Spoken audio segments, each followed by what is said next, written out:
Olá pessoal, agora a gente está falando sobre a coluna vertebral nos pacientes com síndrome de Down.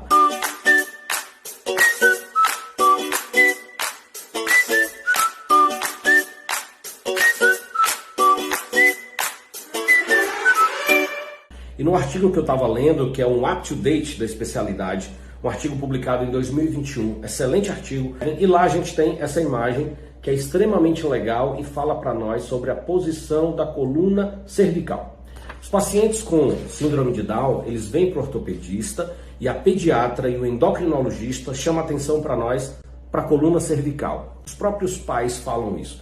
Os pais já estão com acesso a muitas informações e eles chegam para nós, de fato, sabendo muito sobre a síndrome de Down. Quais são as características peculiares? Por conta da hiperlacidão ligamentar, que é característica nesta síndrome em todas as articulações, a gente se preocupa especialmente e sobretudo da articulação entre o occipício e a primeira vértebra e entre a primeira e a segunda vértebra, porque aí tem ligamentos importantes que sofrem com a hiperlacidão ligamentar da síndrome de Down.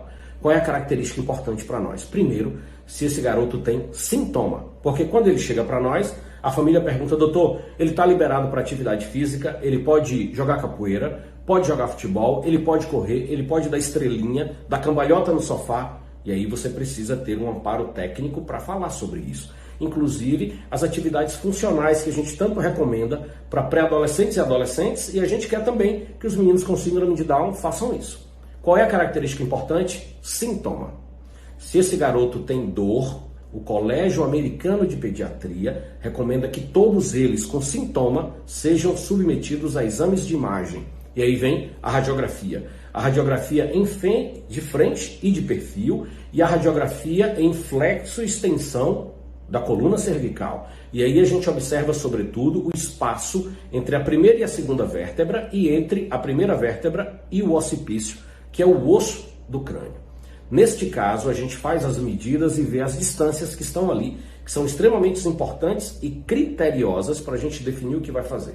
Se esse garoto tem dor, ou se na radiografia de flexo-extensão da coluna cervical, se há aí um aumento de espaço articular, ou entre o odontoide e o corpo da vértebra, o odontoide é uma parte importante que faz uma das vértebras se encaixar com a outra, entre C1 e C2, aí esse menino segue na investigação com a ressonância nuclear magnética. O que é fato é, o ortopedista precisa observar se esse menino tem dor, se esse menino tem dor irradiada, se esse menino tem fraqueza muscular, se esse menino tem parestesia, que é formigamento ou dormência nas extremidades. Se isso acontece, ele vai ser submetido a uma radiografia e uma ressonância, para que a gente avalie aí a hiperlacidão ligamentar e quanto essa vértebra se desloca uma sobre a outra e quanto essa medula é comprometida.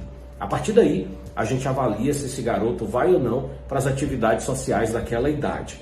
Se o menino não tem sintoma, a gente faz a radiografia e observa. O que é fato é importante a gente avaliar a estabilidade da coluna cervical, a condição de atividade física do menino, porque depende muito de cada indivíduo, e se a imagem mostra se essa coluna tem ou não alargamento do espaço ou uma translação entre as vértebras importantes.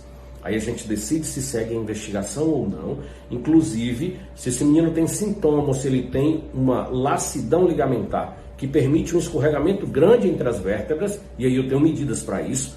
A gente considera, sim, a abordagem cirúrgica para estabilizar. O que é fato é, a gente precisa proteger a medula para que não haja aí uma lesão séria medular, um traumatismo raquimedular de um esporte simples, cotidiano, que essa criança vai fazer. Então, a avaliação do ortopedista pediátrico nos pacientes com síndrome de Down, sobretudo na coluna cervical alta, que é entre C2, C1 e o occipício, é fundamental nessa parte da vida. Grande abraço para vocês e uma boa semana.